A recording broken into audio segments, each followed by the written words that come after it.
ආයුබෝවන් දයාබර දුවේ පුතේ පවතින තත්ත්වය අනුව පුතාලට මගහැරෙන පාඩම් ආවරණය කරලා දීම තමයි අපි මේ උත්සාහ කරන්නේ 9 10 11 කියන ශ්‍රේණි දරුවන් සියලු දෙනාටම මේ ප්‍රතිශත කියන පාඩම ඉතා වැදගත් වෙනවා 9 10 11 කියන දරුවන් සියලු දෙනාටම ආවරණය වන පරිදි තමයි අද මම මේ වීඩියෝ එකෙන් ප්‍රතිශත පාඩම පුතාලට පෙන්වන්නේ. එතකොට දරුවන්ට දිගටම සම්බන්ධ වීම තුළින් ප්‍රතිශත 10 වසරට 11 වසරට අදාළ කොටස් දරුවන්ට වීඩියෝ ලබා ගන්න පුළුවන්.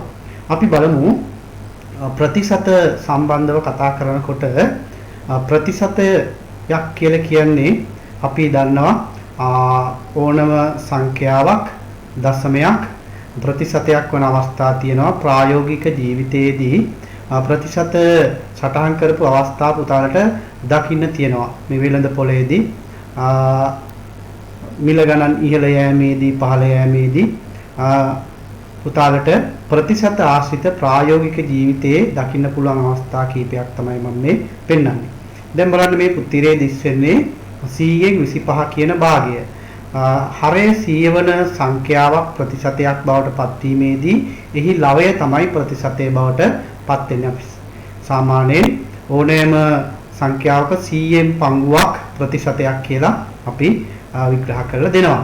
දරුවනේ අපි බලමු සංඛ්‍යා කීපයක් ප්‍රතිශත බවට පත් කරන්න. බලන්න පහත සංඛ්‍යා ප්‍රතිශතයක් ලෙස ලියන්න. අපිට දීලා තියෙන 2න් 1 කියන සංඛ්‍යාව. පුතාලා 6 7 8 ශ්‍රේණි වල ඉඳලම භාගයක් ප්‍රතිශතයක් කරන්න ඉගෙනගෙන තියෙනවා. ක්‍රම දෙකක්. එකක් තමයි හරය 100 කිරීමේ ක්‍රමය. අනිත් එක තමයි 100න් ගුණ කිරීමේ ක්‍රමය. අපි භාවිතා කරමු 100න් ගුණ කිරීමේ ක්‍රමයෙන් ඕනම සංඛ්‍යාවක් ප්‍රතිශතයක් බවට පත් කරන්න. මේ ප්‍රතිශතයක් බවට පත් කරන ආකාරය 2න් 1 අපි ගුණ කරනවා 100න්. එතකොට දරුවනේ 2න් 1 100න් ගුණ කරාම 150ක් කියලා එනවා. පුතාලට ඕන නම් හරය 2යි 2යි 100යි බෙදෙනවා. 2න් බෙදෙනවා 50යි 50 වරක් 1 50යි කියලා සුළු කරලා ගන්න පුළුවන්. එහෙම නැත්නම් එක් වාරයක් 100 100යි 100 2න් බෙදුවම 50යි කියලා ගන්න පුළුවන්. අපි බලමු 5න් 2 කියන භාගය අපි 100න් ගුණ කරනවා. එතකොට ප්‍රතිශතයක් වෙනවා. මේ ප්‍රතිශත ලකුණ පුතාලා යොදන්න ඕන. දැන් 5 වරක් 1යි 100ට 5 වරක් 20යි 20 වරක් 3 60යි කියලා ප්‍රතිශතය ගන්න පුළුවන්. 20 වරක් 3 60යි කියලා ප්‍රතිශතය ගන්න පුළුවන්. එහෙම නැත්නම් 3 වරක් 100 300යි 300 5න් බෙදුවම 60යි කියලා ගන්නවා. අපිට මේ වගේ ඕනෑම භාගයක් ප්‍රතිශතයක් කරන්න තියෙන සරලම ක්‍රමය තමයි 100න් ගුණ කිරීම. බලන්න 8න් 5 කියන භාගය 100න් ගුණ කරනවා. 8යි 100යි එක සැරේටම බෙදන්න බැරි නිසා අපි 5 වරක් 100 500යි කියලා ගන්නවා. 5 වරක් 100 500යි කියලා ගන්නවා. 500 8න් බෙදන්න දරුවනේ දීර්ඝ බෙදීමේ ක්‍රමයට බෙදුවම 500 8න් බෙදුවම 62.5යි කියලා ප්‍රතිශතයක් ලබා ගන්න පුළුවන්. අපිට දැන් දීලා තියෙන්නේ දශම සංඛ්‍යාවක්. භාග සංඛ්‍යාවක් වේවා දශම සංඛ්‍යාවක් වේවා ඕනෑම සංඛ්‍යාවක් අපේ දරුවන්ට ප්‍රතිශතයක් කරන්න නම් කරන්න තියෙන එකම දේ තමයි 100න් ගුණ කිරීම. එහෙනම් අපි මේ 0.25 කියන සංඛ්‍යාව 100න් ගුණ කරනවා. පුතාලා දන්නවා 100න් ගුණ කිරීමේ සරලම ක්‍රමය දශම තිත තිබෙන තැන සිට ස්ථාන දෙකක් පිටුපස්සට යනවා. ස්ථාන දෙකක් පිටුපස්සට ගියාට පස්සේ මේක ප්‍රතිශතය බවට පත් වෙනවා 125 කියලා. 125යි. මේ දශම සංඛ්‍යාව බලන්න. දැන් 0.048 මේ 100න් ගුණ කරමු. 100න් ගුණ කරාට පස්සේ අපි මේ දශම තිත ස්ථාන දෙකක් පිටිපස්සට ගෙනවා. එතකොට මෙන්න මේ 4යි 8යි අතර දශම තිත එනවා. අපි බලමු ප්‍රතිශතය 4.8යි. ප්‍රතිශතය 4.8යි. 100න් ගුණ කිරීමේදී දශම තිත මෙන්න මෙතෙන්ට එනවා. ඒ කියන්නේ 4යි 8යි අතරට ආවා. එතකොට මේ ඉස්සරහා බිඳු ලියන්න අවශ්‍යතාවයක් නැහැ. 4.8යි. මේ අපි ප්‍රතිශතයක් බවට පත් කිරීම භාග සහ දශම සංඛ්‍යා කරේ. දැන් අපි බලමු මේ ප්‍රතිශත භාවිතා කරලා ලාභ අලාභ ප්‍රතිශත සොයන්න. ප්‍රායෝගික ජීවිතයේ අපි පාඩම ආරම්භ කිරීමේදී දරුවන්ට පෙන්වපු දර්ශන වලින් ලාභ අලාභ ගණනය කරන ආකාරය. මේක 9 වසරේ දරුවන්ට තමයි ඉතා වැදගත් වෙන්නේ සහ එතනින් ඉහළට සියලු දරුවන්ට වැදගත් වෙනවා. බලන්න ලාභ ප්‍රතිශතය. ලාභ ප්‍රතිශතය ගන්න පුතේ ලාභය බෙදීමගත් මිල ගුණ කිරීම 100. මේ ලාභ අලාභ ප්‍රතිශත සම්බන්ධ වෙන්නේ ගත් මිල විකුණු මිල සහ ප්‍රතිශතය කියන රාශීන් තුන අතර සම්බන්ධතාවයක් තමයි ලාභ අලාභ ප්‍රතිශත කියන්නේ. අලාභ ප්‍රතිශතය සමාන වෙනවා අලාභය බෙදීම ගත් මිල ගුණ කිරීම 100. එhmenan දරුවනේ අපි මෙන්න මේ සරල සමීකරණ දෙක උදව් කරගෙන ගැටලු කීපයක් සාකච්ඡා කරමු. එතකොට ලාභ අලාභ ප්‍රතිශත සෙවීමට අපිට මෙන්න මේ රාශීන් අතර සම්බන්ධතාවය තමයි අපි මේ එක් රාශීන් ලාභ අලාභ ප්‍රතිශත සෙවීම අපි මේ පාඩමේ සාකච්ඡා කරනවා. ඊළඟට විකුණුම් මිල සෙවීම සාකච්ඡා කරනවා. ගත් මිල සෙවීම සාකච්ඡා කරනවා. මේ රාශීන් තුනෙන් ඕනෑම දෙකක් දීලා තියෙනකොට ඉතුරු රාශිය සෙවීම තමයි මේ රාශීන් තුන අතර සම්බන්ධතාවය අපි මේ පාඩමේ සාකච්ඡා කරන්නේ. දරුවන් සරලව තේරුම් ගන්න මෙන්න ගැටලුවක් තියෙනවා. රුපියල් 500ට ගත් ඇඳුමක් රුපියල් 550ට විකිණීමෙන් ලබන ලාභ ප්‍රතිශතය 500ට ගත් ඇඳුමක් 550ට විකිණීමේදී ලැබෙන ලාභ ප්‍රතිශතය කියන්නේ 100ට කොපමණ ප්‍රමාණයක්ද? පුතාලට පුළුවන් වෙන්න ඕන මේ වගේ ගැටලුවක් හදන්න. බලමු අපි ලාභය එහෙනම් අපි ලාභයේ ඉස්සෙල්ලා සොයාගමු. ලාභ ප්‍රතිශතය නිසා ලාභය සොයන්නේ විකුණු මිලෙන් ගත් මිල අඩු කරනවා. දැන් මුතේ මෙතන විකුණලා තියෙන්නේ 550 අරගෙන තියෙන්නේ රුපියල් 500ට. එහෙනම් 550න් අඩු කරන්න රුපියල් 500ක්. 550න් 500ක් අඩු කරාම රුපියල් 50යි. එහෙනම් දැන් අපි කලින් කියපු සමීකරණය ලියනවා අපි ලාභ ප්‍රතිශතය මෙන්න ලාභය ගත් මිල 500යි. ගත් මිල 500යි 500ට රුපියල් 50ක් නම් 100ට කොච්චරද? 500ට 50ක් නම් 100ට කීයද? එහෙමනම් අපි මේ ගුණිත මේ බෙදීමක් සිදු කරන්න පුළුවන්. මෙතන 100.2ට 100ෙන් බෙදෙනවා 5යි 50 5න් බෙදුවට පස්සේ පිළිතුර 10යි. 10යි. බලන්න පුතේ මේ හිව්වේ ලාභ ප්‍රතිශතය. එහෙනම් ලාභ ප්‍රතිශතය සොයන්න ඉස්සෙල්ලා ලාභය සොයාගෙන ගත් මිල 500ට 50ක් නම් 100ට කොපමණද? 10%ක ලාභයක් සිදු වෙලා තියෙනවා. බලමු අපි තවත් ගැටලුවක්. නිෂ්පාදන වියදම රුපියල් 1500ක් වන භාණ්ඩයක් පළුද්දක් නිසා 1380ට විකුණයි. එහෙනම් පුතේ බලන්න 1500ක් නිෂ්පාදන වියදම ගිහිල්ලා තියෙනවා. නමුත් විකුණන වෙලා තියලා තියෙන්නේ 1380ට. එතකොට මෙතන ලාභයක් නෙවෙයි අලාභයක් වෙලා තියෙන්නේ. එහෙනම් අලාභ ප්‍රතිශතය සොයන්න නම් අපි ඉස්සෙල්ලම අලාභය සොයාගෙන ඉමු. අලාභය පුතේ එහෙනම් අපිට නිෂ්පාදන වියදම 1500න් විකුණු මිල 1380 අඩු කරන්න මේ අවස්ථාවේ පුතාලට පේනවා රුපියල් 120ක අලාභයක් වෙලා තියෙනවා. එහෙනම් අලාභ ප්‍රතිශතය අලාභය ලාභයට ගන්නවා 120 අලාභය ගත්තේ 1500ට රුපියල් 1500ට රුපියල් 120ක අලාභයක් වෙලා තියෙනවා නම් රුපියල් 100ට කීයද? 1500ට 120ක් නම් 100ට කීයද? මේ 100.2ට මේ 0.2 කැපෙනවා 120 15න් බෙදන්න 120 15න් බෙදුවම පුතාලට පේනවා 108ක අලාභයක් තමයි වෙලා තියෙන්නේ 108ක අලාභයක් වෙලා තියෙන්නේ මේ 1500.2ට ලාභයේ 0.2 කැපෙනවා එතකොට 120 15න් බෙදෙනවා 108ක අලාභයක් වෙලා තියෙනවා දැන් පුතේ අපි ලාභ සහ අලාභ ප්‍රතිශත තමයි මේ ගැටලු දෙකේ සාකච්ඡා කරේ බලන්න මේ ගැටලුවේ දීලා තියෙන්නේ අපිට ලාභ හා අලාභ ප්‍රතිශතය දෙනවා විකුණු මිල දෙනවා ගත් මිල තමයි සොයන්න තියෙන්නේ. දැන් අපි දරුවන්ට කිව්වා මේ ලාභ අලාභ ප්‍රතිශතවලදී මෙන්න මේ රාශීන් තුන අතර සම්බන්ධ දෙකක් දෙනවා. ලාභය හෝ අලාභ ප්‍රතිශතය දීලා විකුණු මිල දීලා අපිට ගත් මිල අහන්නේ. මෙන්න මේ රාශි තුන අතර සම්බන්ධතාවය තමයි දරුවන්ට ගණනය කරන්න තියෙන්නේ. එහෙනම් මේ විදුලි පංකාවක් රුපියල් 4860ට විකිණීමෙන් 108ක ලාභයක් ලැබී තිබුණේ නම් ගත් මිල සොයන්න. අන්න 4860ට විකුණලා තියෙන්නේ. අපෙන් අහන්නේ ගත් මිල. අපි බලමු කොහොමද මේක ගොඩනගන්නේ කියලා. 100ට ගත් භාණ්ඩයක් විකුණන්නේ කීයටද? 108ට. කොහොමද එහෙම වුනේ?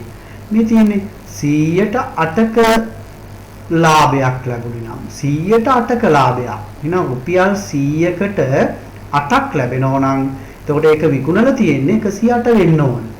100ට 8ක ලාභයක් නම් 100 භාණ්ඩය විකුණන්න ඕන රුපියල් 108ට.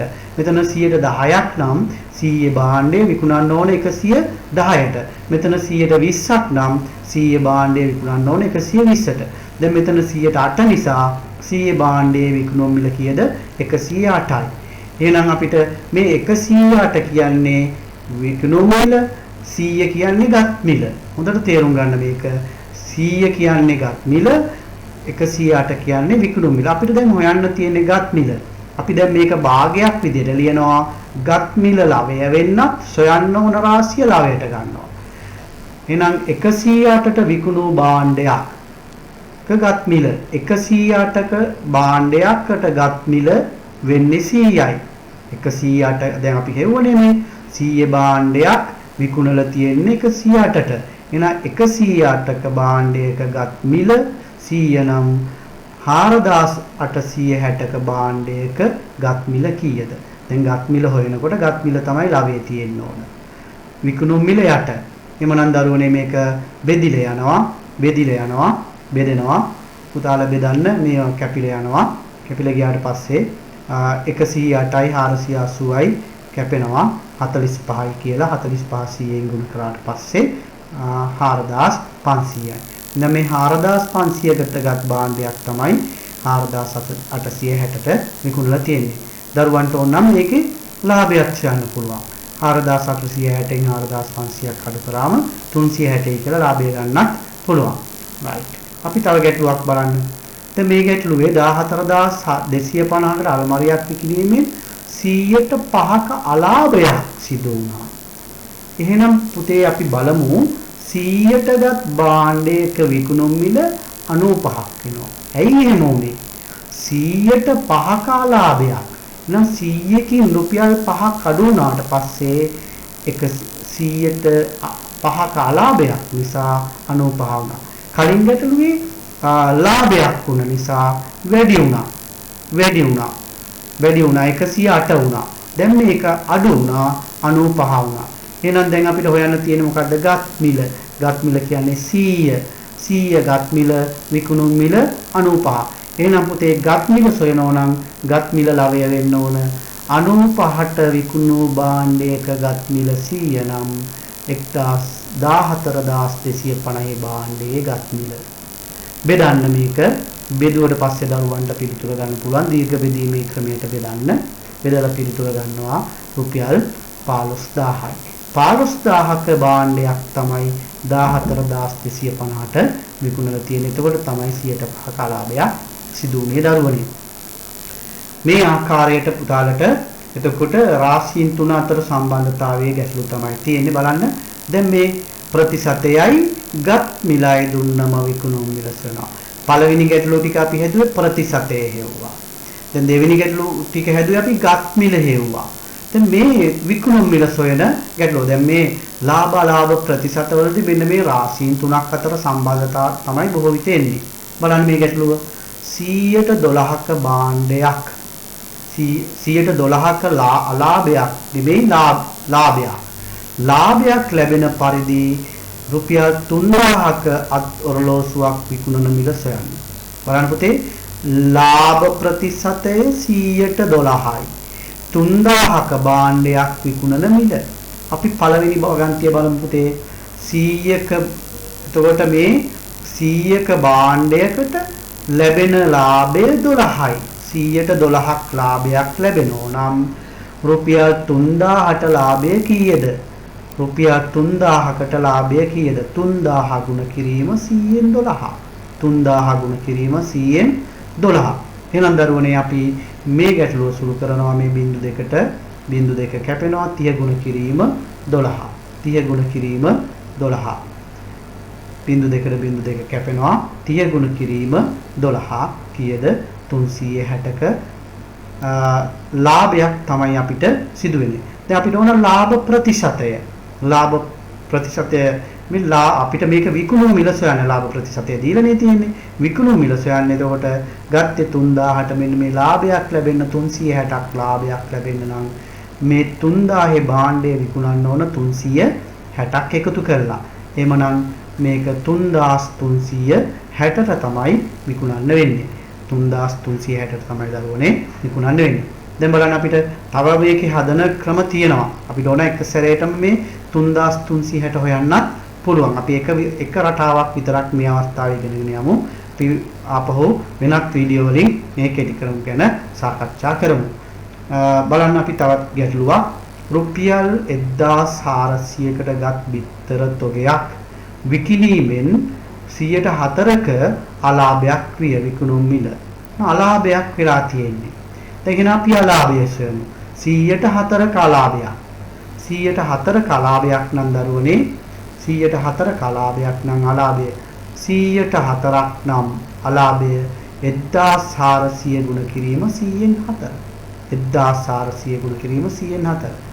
100.2යි 1400.2යි කැපෙනවා 14 වරක් 4. 14 වරක් 4 බලන්න 14 වරක් 4 56යි. එහෙනම් අලාභයක් නිසා 1400න් අඩු කරන්න රුපියල් 56ක්. අපේ දූල පුතාලට පේනවා අඩු කරාට පස්සේ 1344යි. එහෙනම් 1400 මේ බිත්තර තොගය විකුණලා තියෙන්නේ 1344ට. නම් විකුණුම් මිල සෙව් අපි 1344යි කියලා. මොනබුතේ අපි මේ ගැටලු ටිකේ සාකච්ඡා කරේ ලාභ අලාභ ප්‍රතිශත ගත් මිල විකුණුම් මිල කියන රාශීන් තුන අතර සම්බන්ධතාවය තමයි. දැන් මේ අපිට ප්‍රතිශත පාඩමේ ලාභ අලාභ වට්ටම් වරිපණම් කොමිස් ආදායම් බදු තීරු බදු වැට් බදු කියන කාරණා සමග සුළු පොලිය වැල් පොලිය කුලී කිනීම වගේ තේමාවන් රාශියක් පිළිබඳව සාකච්ඡා කරන්න තියෙනවා. අපි මේ 9 වසරට අදාළ කොටස තමයි උන්ද දිනේ සාකච්ඡා කරන්නේ. ඊළඟ වීඩියෝ වලින් පුතාලට ඊතුරු තේමා ටික බලා ගන්න පුළුවන්. එහෙනම් දරුවනේ බලන්න මේ ප්‍රතිශත පාඩම දරුවන්ට අපොස සාමාන්‍ය පෙළ විභාගයේදී ලකුණු 20ක් එකතු වෙන 22ක් විතර එකතු වෙන පාඩමක්. ඒක නිසා ඉතා හොඳින් අවබෝධ කරගන්න ඕන පාඩමක් තමයි ප්‍රතිශත කියලා කියන්නේ. බලමු දරුවනේ වට්ටම්. වට්ටමක් කියලා කියන්නේ අපි භාණ්ඩයක් විකිණීමේදී ලකුණු කළ මිලෙන් අඩු කරන මුදල වට්ටමක් කියලා කියනවා. ලකුණු කරලා තියෙනවා මිලක් ලකුණු කළ මිලෙන් අඩු කරන මුදල තමයි වට්ටම කියලා කියන්නේ. 150ක වට්ටමක් 125ක වට්ටමක් 100ක 5ට වට්ටමක් දෙනු ලැබේ කියලා ඔය වෙනද පොලේ ගහලා තියෙනවා. සේල් කියලා ගහලා තියෙන්නේ වට්ටම් පිළිබඳව තමයි. බලන්න පුතේ අපි ගැටලුවකින්ම මේ වට්ටම් පිළිබඳව තේරුම් ගමු. රුපියල් 2500ක් ලෙස ලකුණු කර ඇති 2500ක් ලෙස ලකුණු කර ඇති භාණ්ඩයක් 2250ට විකුණයි නම් වට්ටම් ප්‍රතිශතය සොයන්න. දැන් ලකුණු කරලා තියෙන්නේ 2500යි. විකුණන්නේ 2250යි. පුතාලට පේනවා මේ අඩු කරලා තියෙනවා මුදල. රුපියල් 250ක් අඩු කරලා. එහෙනම් අපි බලමු වට්ටම කීයද කියලා. වට්ටම සමානයි රුපියල් 2500න් රුපියල් 2250ක් අඩු කරනවා. එහෙනම් දරුවනේ වට්ටම කීයද රුපියල් 250යි. අන්න අඩු කරනවා නම් ලකුණු කළ මිලෙන් කිසියම් මුදලක්. ඒකට කියනවා අපි වට්ටම කියලා පුතාලා ලැබලා තියෙනවා. වෙළඳ පොලේ භාණ්ඩ මිලදී ගැනීමේදී මිල ලකුණු කරලා තියෙනවා නම් වෙළඳ පොලේ මුදලාලි මහත්තයා කැල්කියුලේටරේ අරගෙන ගණනය කරලා මෙන්න මේ ගාණක් අඩු කරනවා කියලා අඩු කරලා දෙනවා. ඒ දරුවන්ට අත්පිට භාණ්ඩ මුලදී ගැනීමේදී බොහෝ විට වට්ටම් ලැබෙනවා. එහෙනම් මෙන්න වට්ටම රුපියල් 250යි. එහෙනම් වට්ටම් ප්‍රතිශතය සෙවණු. වට්ටම් ප්‍රතිශතය දැන් ලාභ ප්‍රතිශතය වෙනකොට ලාභයේ ලවය. අලාභ ප්‍රතිශතය වෙනකොට අලාභයේ ලවය. වට්ටම් ප්‍රතිශතය වෙනකොට වට්ටම ලවය. ගත් මිල 2500යි. ගත් මිල හරය වට්ටම ලවය. ගත් මිල තමයි මේ ලාභ ප්‍රතිශත, අලාභ ප්‍රතිශත, වට්ටම් ප්‍රතිශත සියල්ලෙදීම ගත් මිල තමයි අපිට හරය උනේ. එහෙනම් වට්ටම ලවය හැමතිස්සෙම ගුණ කරනවා 100ෙන්. එහෙනම් කැපිලා යනවා පුතේ. උදාහරණට පේනවා එහෙනම් 110ක වට්ටමක් ලැබිලා තියෙනවා. 100ට එහෙනම් මේකේ සැබෑ තේරුම 110ක වට්ටමක් කියලා කියන්නේ රුපියල් 100 භාණ්ඩයකින් රුපියල් 10ක් අඩු කරනවා. එහෙනම් අපිට ගෙවන්න සිදු වෙන්නේ කීයද? රුපියල් 90යි. 100ට 10ක වට්ටමක් කියන එකේ තේරුම මොකද පුතේ? රුපියල් 100කින් රුපියල් 10ක් අඩු කරනවා. අපිට ගෙවන්න වෙන්නේ රුපියල් 90යි. තමයි සරලව වට්ටමක් කියලා කියන්නේ. බලන්න 40000ක් ලෙස මිල ලකුණු කර ඇති සීතකරණයක් 32000ට විකුණයි නම් අත්පිට මුදලට ගන්නව නම් 40000ක 32000ට දෙනවලු. එහෙනම් වට්ටම් ප්‍රතිශතය හොයන්න වට්ටම හොයමු. වට්ටම සොයන්නේ රුපියල් 40000න් අඩු කරනවා 32000ක්. උදාහරණයට පේනවා වට්ටම රුපියල් 8000යි. එහෙනම් වට්ටම් ප්‍රතිශතය ගත් මිල 40000යි වට්ටම 8000යි. 40000ට 8000 නම් 100ට. එහෙනම් 100.2යි මේ 0.2යි කැපෙනවා. මෙතන ඉතුරු 0.2කට මේ 0.2ක් කැපෙනවා. 80 බෙදීම 4 කියලා කියන්නේ 120ක වට්ටමක් ලැබෙනවා. මෙය ඉහළ ලවයේ තියෙන කොටස් හරයේ තියෙන කොටස් වලින් ඉවත් කරන්න. 0.2කට 0.2 අයින් වෙනවා. එතකොට 400 ඉතුරු වෙන්නේ. 400.2කට 8000.2 අයින් වෙනවා. 80 බෙදීම 4 20යි. මේවා කෙටි ක්‍රම භාවිතා කරලා සුළු කරන්නේ නම් 120ක වට්ටම. දැන් බලන්න පුතේ. දැන් මේ වට්ටම් වලදී තියෙන්නේ රාශීන් තුනක් අතර සම්බන්ධතාවය මොකද? රාශිය තුන. රාශිය තුන තමයි වට්ටම, ලකුණු කළ මිල, විකුණු මිල. වට්ටම, ලකුණු කළ මිල, විකුණු මිල. දැන් කලින් ගැටලුවේ අපි හෙව්වේ වට්ටම් ප්‍රතිශතය. වට්ටම හෙව්වා. මෙන්න රුපියල් 6500ක් ලෙස ලකුණු කර ඇති භාණ්ඩයක් විකිණීමේදී 100%ක වට්ටමක් ලබා දේ නම් ලකුණු කළ මිල සොයන්න. විකුණු මිල සොයන්න. ලකුණු කළ මිලයි වට්ටම් ප්‍රතිශතයයි දීලා විකුණු මිල සොයන්න තියෙන්නේ.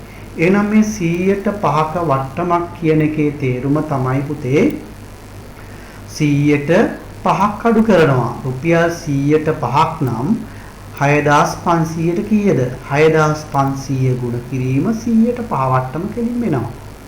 100%ක් 100%ක් නම් 6500ට කීයක් අඩු වෙනවද? 100%5 නම් 6500ට මේ 0.2කට 0.2 කැපෙනවා. 5 ගුණ කිරීම 65 325යි. එහෙනම් වට්ටමක් කියන්නේ අඩු කරන නිසා 6500 මේ 325 අඩු කරන්න දරුවන්ට එනවා කීයක්ද? 6175යි කියලා. එහෙනම් ලකුණු කරලා තියෙන්නේ 6500යි. මේ 5ක වට්ටමක් ලැබීම නිසා 6175ට ලැබෙන්නේ රුපියල් 325ක වට්ටමක් ලැබීම නිසා. එතකොට මෙන්න රාශීන් තුන ලකුණු කළ මිල, වට්ටම් ප්‍රතිශතය, විකුණු මිල. රාශීන් තුන අතර සම්බන්ධතාවය. බලමු මෙන්න මේ ගැටලුව පුතාලට. දැන් සොයන්න තියෙන්නේ විකුණු මිලම තමයි. දැන් අපි එහෙමනම් වට්ටම සොයමු. 100ට 12ක් නම් නැත්නම් 4800 ගුණ කිරීම 100න් 12. 100න් 12 ගුණ කිරීම 4800 කිව්වත් හරියි. එමනම් මේ බිංදු දෙකට හරේ බිංදු දෙක ඉවත් වෙනවා. 48 ගුණ කිරීම 12. 48 ගුණ කිරීම 12 576යි. එහෙනම් දරුවනේ 4800න් 576ක් අඩු කරන්න වට්ටමක් කියන්නේ අඩු කරනවා. 4800න් 576ක් අඩු කරාම හිතනවා 4224යි. එහෙනම් ලකුණු කරලා තිබුණේ 4800යි කියලා අපි ගෙවිය යුත්තේ 4224යි. ඇයි එහෙම වුනේ? 112ක වට්ටමක් ලැබුණ නිසා. අපි තවත් ගැටලුවක් බලමු. මේ ගැටලුව බලන්න 100ට 10ක වට්ටමක් ලැබුණු පසු භාණ්ඩයක විකුණුම් මිල 4500ක් විය ලකුණු මිල කළ මිල සොයන්න. නම් සොයන්න තියෙන ලකුණු කළ මිල දැන් විකුණුම් මිලයි වට්ටම් ප්‍රතිශතයයි දීලා තියෙනවා. විකුණුම් මිලයි වට්ටම් ප්‍රතිශතයයි දීලා ලකුණු කළ මිල අහන්නේ. පුතේ එහෙමනම් බලමු. ලකුණු කළ මිල 100 නම් විකුණුම් මිල 90කි. අන්නේ තේරුම් ගන්න ඕන. 100ට 10ක වට්ටමක්. එහෙනම් 100න් 10ක් අඩු වෙනවා. ලකුණු කරලා තියෙන්නේ 100ට. විකුණන්න තියෙන්නේ එහෙනම් 90ට. 100 භාණ්ඩයක් විකුණන්නේ 90ට. එහෙනම් අපිට හොයන්න තියෙන්නේ විකුණුම් මිලනේ. 90 උඩට එන පරිදි අපි ලවයක් භාගයක් විදිහට ලියනවා. 4500 ගුණ කිරීම 90න් 100. 90න් 100. අපිට හොයන්න තියෙන්නේ මොකද්ද? විකුණුම් මිල නිසා විකුණුම් මිල තමයි ලවයට එන්න ඕන. මේ ලකුණු කළ මිල 100 නම් ලකුණු කළ මිල සොයන්න තියෙන නිසා ලකුණු කළ මිල තමයි උඩට එන්න ඕන, ලවයට එන්න ඕන. ලකුණු කළ මිල සොයනවා නම් ලකුණු කළ මිල ලවේ. විකුණු මිල සොයනවා නම් විකුණු මිල ලවේ. එහෙනම් මේ අවස්ථාවේ අපිට අවශ්‍ය වෙන්නේ මොකද්ද? ලකුණු කළ මිල සොයන නිසා ලකුණු කළ මිල 100 නම් විකුණු මිල 90 නිසා 90 භාණ්ඩයක ලකුණු කළ මිල 100 නම් 4500 භාණ්ඩයක ලකුණු කළ මිල කීයද? 90ට විකුණන භාණ්ඩයක ලකුණු කළ මිල 100 නම් 4500 භාණ්ඩයක ලකුණු කළ මිල කීයද? එමනම් දරුවනේ අපිට 45යි 90යි කැපෙනවා 5. 50යි 45යි 450ට 90 5යි 50 ගුණ කිරීම 100 කියන්නේ 5000යි කියලා දරුවන්ට ගන්න පුළුවන් පිළිතුර. එමනම් දරුවනේ ලකුණු කළ මිල කීයද? 5000යි. විකුණු මිල කීයද? රුපියල් 4500යි කියලා දීලා තියෙනවා. හොඳට තේරුම් ගන්න මේ ගැටලු සකස් කරන ආකාරය. රටාවක් තියෙනවා. දැන් අපි දරුවන් එක්ක සාකච්ඡා කරා ලාභ ප්‍රතිශතය, අලාභ ප්‍රතිශතය සහ වට්ටම් ප්‍රතිශතය සොයන ආකාරය. මේ ප්‍රතිශත හා සැබදුණු තවත් කොටසක් තමයි දරුවනේ කොමිස් කියලා. පුතාලා අහලා තියෙනවා කොමිස් මුදලක්. තැරව්කාරයෙක් අපිට යම්කිසි ඉඩමක්, වාහනයක්, දේපලක් විකුණා ගැනීමේදී Tamanට අපහසු අවස්ථාවලට තැරව්කාරයෙක්, අතරමැදියෙක්, අපි සාමාන්‍ය විවහාරයේ කියන බෝකර් කෙනෙක් උදව් කරගන්නවා.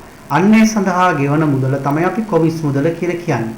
බලන්න පුතේ, ඉඩමක්, වාහනයක්, නිවසක් විකිණීමේදී තැරව්කරුවා දක්වන ලද සේවය වෙනුවෙන් ගෙවන ලද මුදල කොමිස් මුදල කියලා කියනවා. අපි තැරව්කරුවාට අතරමැදියට ගෙවන මුදල. අපි බලමු දරුවනේ තවත් ගැටලුවක් සාකච්ඡා කරන්න මේ කොමිස් සම්බන්ධව. දරුවන්ට පේනවා අපේ දූල පුතාලට 1,200,000ක ඉඩමක් විකිණීමේදී 102 කොමිස් මුදලක් තරව මුදලක් ලැබුණි.